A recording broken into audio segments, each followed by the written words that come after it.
तसंच सर्वांचं आरोग्य चांगलं राहावं अशा प्रकारची शुभकामना देखील व्यक्त करतो।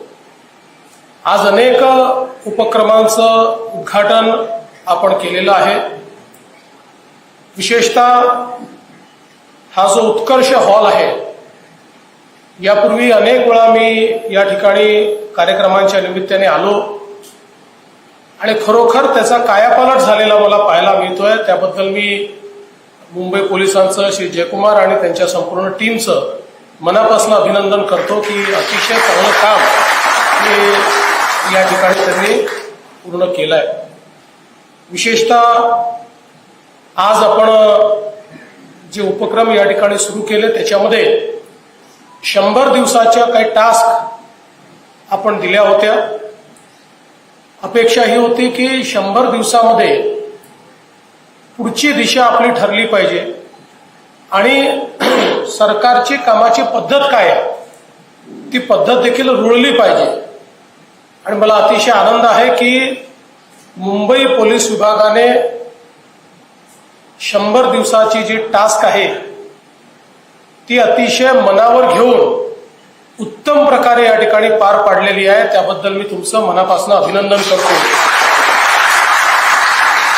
विशेषतः आपले जे पोलीस स्टेशन्स आहेत त्याच्यामध्ये नागरिक केंद्रित सुविधा, तिथली स्वच्छता, तिथला जो काही लिगसी वेस्ट आहे ती दूर करणे, अशा अनेक टास्क आपण दिल्या होत्या। त्या फार चांगल्या प्रकारे या ठिकाणी मुंबई पोलिसांनी केलेल्या आहेत। आपली पोलीस स्टेशन्स स्वच्छ झालेली आहेत, बऱ्याच पोलीस स्टेशनचा कायाकल्प झालेला आहे आणि त्यासोबत पार्क साईडचं तर या ठिकाणी आपण बघितलं की जुनं पोलीस स्टेशन आणि आता नव्याने बांधलेलं पोलीस स्टेशन यातला जो काही अंतर आहे ते अंतर आपण सगळ्यांनी बघितलेलं आहे। मला असं वाटतं की अतिशय वेलकम अशा प्रकारचा चेंज या पोलीस स्टेशनच्या संदर्भात आपल्याला पाहायला मिळतो आहे। यासोबत पोलीस स्टेशन्समध्ये निर्भया योजनेच्या अंतर्गत महिला केंद्रित व्यवस्था ज्या उभ्या करण्यात आलेल्या आहेत त्याही अतिशय महत्वाच्या आहेत। खरं म्हणजे मागच्या काळात अनेक वेळा आपल्याकडे डिबेट झाली की काही राज्यांनी महिला पोलीस स्टेशन सुरू केले। तसे महिला पोलीस स्टेशन सुरू करायचे की प्रत्येक पोलीस स्टेशनमध्ये महिलांना योग्य अशा प्रकारची व्यवस्था उभी करायची। आणि महाराष्ट्रामध्ये त्या काळातही मी असं सांगितलं की एक महिला पोलीस स्टेशन उभं करायचं, मग तिथे एखादा FIR नोंदवायचा, मग त्याच ठिकाणून सगळ्या गोष्टी करायच्या किंवा तो 0 FIR ट्रीट करायचा। यापेक्षा आपण प्रत्येक पोलीस स्टेशनमध्ये महिलांकरता स्वतंत्र व्यवस्था उभी करून दिली पाहिजे। फॉर्च्युनेटली महाराष्ट्राचं पोलीस दल असं आहे की ज्या ठिकाणी महिला अधिकारी आणि अंमलदार यांचीही संख्या मोठ्या प्रमाणात आहे। त्यामुळे सर्व पोलीस स्टेशनमध्ये आपण आपल्या महिला अधिकारी किंवा अंमलदार उपलब्ध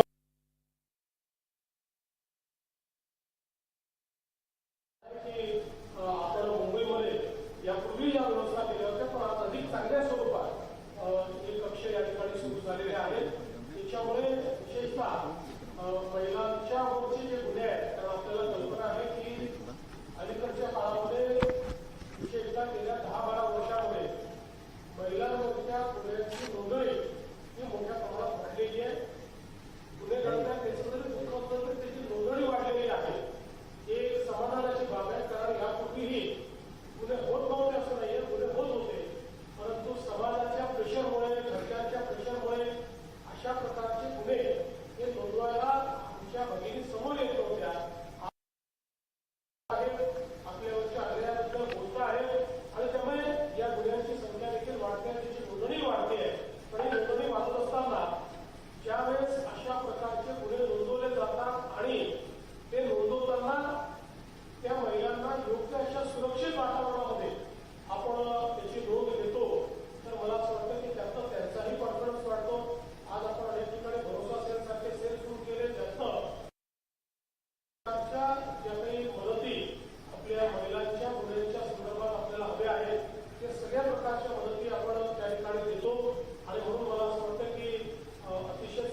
आपण सुरू केलेले आहेत, ज्याच्यामध्ये अत्यंत आधुनिक अशा प्रकारची व्यवस्था आहे. आज आपण बघतोय की सायबर सिक्युरिटी हा एक अत्यंत महत्वाचा विषय झालेला आहे, कारण इतक्या मोठ्या प्रमाणात वेगवेगळ्या प्रकारचे सायबर फ्रॉड्स आपल्याला होताना दिसतात.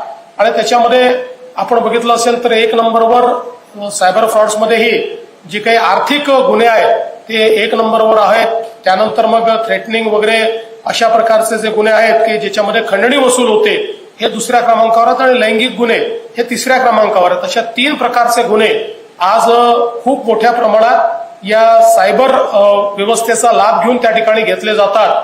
आणि अशा गुन्ह्यांना तात्काळ त्या ठिकाणी पकडणं हे अत्यंत महत्वाचं आहे. मला असं वाटतं की विशेषतः मुंबई पोलिसांचं अभिनंदन केलं पाहिजे की आजच मला आता आयुक्तांनी सांगितलं की एका केसमध्ये 12 कोटी रुपये जे त्या ठिकाणी सायबर फ्रॉडमध्ये गेले होते त्यातले वेळेत काम करून जवळपास 11 कोटी 20 लाख रुपये हे मुंबई पोलिसांनी परत मिळवले, वाचवले आणि त्या व्यक्तीला मोठ्या फ्रॉडमधनं त्या ठिकाणी वाचवलेलं आहे. आज आपण पाहतोय की डिजिटल ट्रान्झॅक्शनमध्ये आपण आता नंबर 1 झालो आहोत. दुनियेत सगळ्यात जास्त डिजिटल ट्रान्झॅक्शन आपण करतो आणि त्यामुळेच एक व्हल्नरेबिलिटी देखील वाढलेली आहे. आज आपल्या वेगवेगळ्या जे काही प्लॅटफॉर्म्स आहेत या प्लॅटफॉर्मचा उपयोग करून जसं एकीकडे आपण डिजिटल ट्रान्झॅक्शनमुळे खूप मोठ्या प्रमाणात लोकांना एका फॉर्मल इकॉनॉमीच्या अंतर्गत आणलंय, त्याचवेळी जे लोक सायबर अपराधी आहेत त्यांच्याकरता ही एक संधी यातनं उभी झालेली आहे की ज्याच्यामध्ये एकतर आपले गेटवे ब्रीच करण्याचा प्रयत्न करतात, ते फारसे करता येत नाही, पण तरी देखील मग पिन मिळवणं किंवा वेगवेगळ्या प्रकारे ज्या गोष्टी आहेत त्या आपण बघितलेल्या आहेत.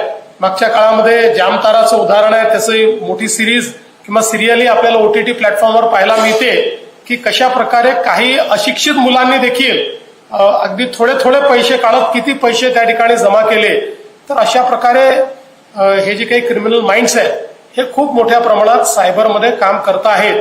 आणि म्हणून आज आपल्याला या कॅपेबिलिटीज तयार करणं हे अत्यंत गरजेचं आहे. आपण सगळे जाणतो की भविष्य हे स्ट्रीट क्राईमपेक्षाही सायबर क्राईमचं आहे आणि सायबर क्राईमचीच डील करणारा फोर्स हा आपल्याला अत्यंत महत्वाचा फोर्स लागणार आहे. कारण या फोर्समध्ये जो चोर आहे तोही डिजिटली सॅव्ही असणार आहे आणि जो पोलीस आहे त्यालाही टेक्नॉलॉजिकली सॅव्ही राहावं लागणार आहे. या दोघांचंही एक मला असं वाटतं की एक नवीन अशा प्रकारचं युद्ध हे ऑलरेडी सुरू झालेलं आहे आणि त्या दृष्टीने बेस्ट आणि ऍडव्हान्स टेक्नॉलॉजीने इक्विप्ड असलेल्या लॅब्स या अत्यंत महत्वाच्या आहेत. आता आम्ही या लॅब्स मधल्या कॅपेबिलिटीज बघितल्या, मला असं वाटतं की अतिशय चांगल्या कॅपेबिलिटीज आपण मिळवलेल्या आहेत की ज्यातनं सायबर जे काही क्राईम आहे त्याच्यामध्ये आपण सर्व प्रकारचं जे काही त्याच्यामध्ये क्राईम आहे तो डिसायफर करू शकतो आणि त्याच्यावर कारवाई जी आहे ती कारवाई करू शकतो. हे होत असताना एक गोष्ट मी ACS साहेबांच्या निदर्शनास आणून देतो की आपण अतिशय सुंदर अशा प्रकारचं महासायबर हेडक्वार्टर तयार केलेलं आहे. देशातलं सगळ्यात उत्तम आहे. आपण त्याची कॉर्पोरेशनही तयार केलेली आहे. पण आता एकच गोष्ट आहे की देशामध्ये 1930 नंबर आणि आपला 1945 नंबर. आता मुंबई पोलीस 1930 सांगतील, बाकी 1945 सांगतील. तर मला असं वाटतं की याची काहीतरी सिनर्जी आपण तयार केली पाहिजे. आणि समजा आपल्याला शक्य असेल तर if we can merge our 1945 into 1930, मला असं वाटतं ते सगळ्यात चांगलं होईल. अदरवाईज त्याला काय आपल्याला सिनर्जी तयार करता येईल की नाही, विषय जरी वेगळे असले तरी सायबर म्हटल्यानंतर लोकांना कुठला तरी एक नंबर वापरता आला पाहिजे, सो दॅट त्यातनं ते असं काहीतरी त्याचा विचार आपण केला पाहिजे. कारण काय की जेव्हा तुम्ही एखादा नंबर पॉप्युलराइज करता त्यावेळी एकच नंबर जास्त पॉप्युलराइज करता येतो, 2 नंबरने लोकांच्या मनामध्ये कन्फ्युजन तयार होतं. तर त्याचा एकदा विचार आपण हा योग्य प्रकारे केला पाहिजे. आज मला असं वाटतं की सायबरच्या स्पेसमध्ये जेवढी कॅपेबिलिटी महाराष्ट्राने तयार केलेली आहे इतर कुठेही नाही. आणि केंद्र सरकारने देखील आपल्या वेगवेगळ्या कॉन्फरन्सेसमध्ये महाराष्ट्राने तयार केलेली कॅपेबिलिटी इतर राज्यांनी बघावी आणि तशी कॅपेबिलिटी तयार करावी अशा प्रकारे इतर राज्यांना सूचना देखील दिलेल्या आहेत. त्यामुळे मला असं वाटतं की ही अतिशय महत्वाची बाब आहे. आणि हे सगळं करत असताना मी आपल्या जे सगळे आर्ट स्पेस मधले लोक आहेत आपले, ज्यांचा आज आपण सत्कार केला, त्यांचेही अंशुमान खुराना आणि आपले जे निर्देशक आहेत, डायरेक्टर आहेत, त्यांचंही सगळ्यांचं मनापासून मी आभार मानतो की त्यांनीही या जनजागृतीच्या मोहिमेमध्ये या ठिकाणी सहभाग घेतला आणि त्यातनं जनजागृतीतूनच आपण या सगळ्या गोष्टी करू शकणार आहोत. कारण आपण जेव्हा पाहतो की अतिशय शिकले सवरलेले एलिट लोकही डिजिटल अरेस्टमध्ये पैसे देत आहेत, त्यावेळी असं लक्षात येतं की किती आपण शिकलेलो असलो तरी डिजिटली आपल्याकडे अशिक्षितांची संख्या खूप मोठी आहे. त्या डिजिटल अशिक्षितांनाही शिक्षित करणं हे आपल्याला अत्यंत महत्वाचं आहे. त्याचा कार्यक्रम हा अशा प्रकारच्या जनजागृतीच्या माध्यमातूनच आपण राबवू शकतो. त्यामुळे हा एक चांगला उपक्रम आपण या ठिकाणी केलेला आहे. हे सगळं करत असताना आज आपण फॉरेन्सिक व्हॅन्स देखील तयार केलेल्या आहेत. आपल्याला कल्पना आहे की 3 नवीन कायदे हे केंद्र सरकारने केल्यानंतर पूर्णपणे आपला जो काही क्रिमिनल जस्टिस सिस्टीम आहे आणि क्रिमिनल जस्टिस सिस्टीमकडे अप्रोच करण्याचा जो काही आपला व्यवहाराचा अप्रोच आहे हा सगळा आता बदललेला आहे. मी असं म्हणेन की खूप वर्षानंतर आपल्या फोर्सेसचं आणि आपल्या क्रिमिनल जस्टिस सिस्टीमचं 100% भारतीयकरण करण्याचा प्रयत्न या 3 कायद्यांनी केलेला आहे. शेवटी आपली सगळी म्हणजे पोलीस फोर्स असेल, पोलीस मॅन्युअल्स असतील किंवा आपले क्रिमिनल जस्टिस सिस्टीम मधले कायदे असतील, हे सगळे कायदे ही एक आपण ब्रिटिश लिगसी कॅरी करत होतो. ते कायदे चांगलेच होते, ते वाईट नव्हते, पण ज्या उद्दिष्टाकरता ते कायदे त्या काळात तयार केलेले होते ते उद्दिष्ट भारतीयांवर राज्य करणं आणि राज्यकर्ते म्हणून आवश्यक असेल तेव्हा ऑपरेशन अशा प्रकारचे ऑपरेस करणारे ते कायदे होते. आणि म्हणून आता खऱ्या अर्थानं जनताभिमुख अशा प्रकारचे भारतीयांची सेवा करण्याकरता आणि संविधानाने आपल्याला जे काही या ठिकाणी कार्य आणि कर्तव्य दिले आहेत त्याचं पालन करण्याकरता या कायद्यांमध्ये आपण बदल केला. पण या बदलांमुळे एकीकडे टेक्नॉलॉजीच्या वापराकरता खूप मोठ्या प्रमाणात आपल्याला त्या ठिकाणी मुभा मिळालेली आहे. किंबहुना फॉरेन्सिक एव्हिडन्स हा आणि टेक्निकल एव्हिडन्स हा सगळ्यात महत्वाचा एव्हिडन्स याच्यामुळे झालेला आहे. क्रिमिनल जस्टिस सिस्टीमला गती देण्याकरता 60 दिवसात त्या ठिकाणी निर्गती झाली पाहिजे. 60 दिवसामध्ये आपल्याला चार्जशीट जर दाखल करायची असेल ती दाखल झाली पाहिजे. पुढेही पलीकडे आपल्याला कल्पना आहे की ज्यावेळेस अशा प्रकारे कोर्टाची कारवाई चालेल त्यास प्रॉसिक्युशन किंवा या ठिकाणी जे काही डिफेन्स असेल यांना 2 पेक्षा अधिक तारखाच मागता येणार नाहीत, अशी एक चांगली व्यवस्था याच्यामध्ये झाली आहे. त्यामुळे मला असं वाटतं की याकरता आपला पोलीस फोर्स हा पूर्णपणे तयार असणं गरजेचं आहे.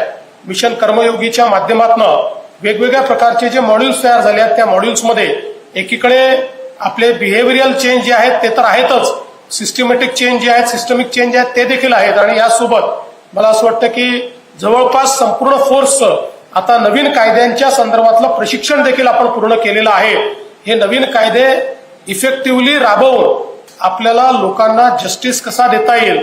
शेवटी आपल्याला एक कल्पना आहे की गुन्हे केव्हा वाढतात, ज्यावेळेस लोकांना माहिती असतं की गुन्हा केला तर आपलं संपूर्ण आयुष्य संपलं तरी आपली केस संपणार नाहीये असं जेव्हा वाटतं त्यावेळेस एक खून करणारा दुसरा खून करतो, तिसरा खून करतो. त्याला माहिती आहे 6-8 महिने वर्षभर जेलमध्ये राहायचं, नंतर बाहेर यायचं, परत त्या खुनाच्या गुन्ह्याचा निकालच लागत नाही. पण आता ही व्यवस्था बदललेली आहे. त्याच्यामुळे या बदललेल्या व्यवस्थेमध्ये लवकर जर त्या ठिकाणी अशा प्रकारे गुन्हेगाराला शिक्षा झाली तर गुन्हा करण्याचं प्रमाण हे देखील कमी होईल आणि गुन्हेगारांवर मोठ्या प्रमाणात आपण एक प्रकारे टाच आणू शकू किंवा एक मानसिक दबाव, एक डिटेरंट आपण उभा करू शकू. त्या दृष्टीने आपण सगळ्यांनी ही जी नवीन पद्धत आहे ही पद्धत अतिशय चांगल्या प्रकारे वापरावी अशा प्रकारची आपल्या सर्वांना मी विनंती करतो. आणि आज या कार्यक्रमाच्या निमित्ताने इतक्या विविध बाबी आपण या ठिकाणी केलेल्या आहेत. या सगळ्या बाबी केल्याबद्दल मी मुंबई पोलिसांचं मनापासून अभिनंदन करतो. आमचे पोलीस आयुक्त खरं म्हणजे रिटायर होणार आहेत, पण रिटायर झाले तरी अजून खूप चांगली कामं ते करू शकतात कारण ही इज ऍब्सोल्युटली फिट. आणि मला असं वाटतं की त्यांचा जो अनुभव आहे त्या अनुभवाचा पुढे काही ना काही उपयोग निश्चितपणे होईल. पण मी त्यांचं याकरता अभिनंदन करतो की त्यांच्या कार्यकाळामध्ये त्यांनी फोर्सला एक चांगली लिडरशिप दिली. त्यांच्या कार्यकाळामध्ये त्यांनी चांगले उपक्रम या ठिकाणी केले आणि त्यांच्या कार्यकाळामध्ये या सगळ्या वेगवेगळ्या योजनांना गती देण्याचं काम त्यांनी केलेलं आहे. म्हणून एक उत्तम कार्यकाळ या ठिकाणी म्हणजे अजून तुम्हाला वेळ आहे पण तरी याच्यानंतर कधी पब्लिकली भाषण द्यायला मिळेल मला माहित नाही. म्हणून आजच तुम्हाला मी अतिशय मनापासून या ठिकाणी शुभेच्छा देतो. पुन्हा एकदा मुंबई पोलीस फोर्स सगळा आपला जो आहे, ज्या पोलीस फोर्सने देशात आणि जगामध्ये आपलं नाव हे उत्तम राखलेलं आहे त्या पोलीस फोर्सचं अतिशय मनापासून अभिनंदन करतो आणि माझं बोलणं संपवतो. जय हिंद, जय महाराष्ट्र.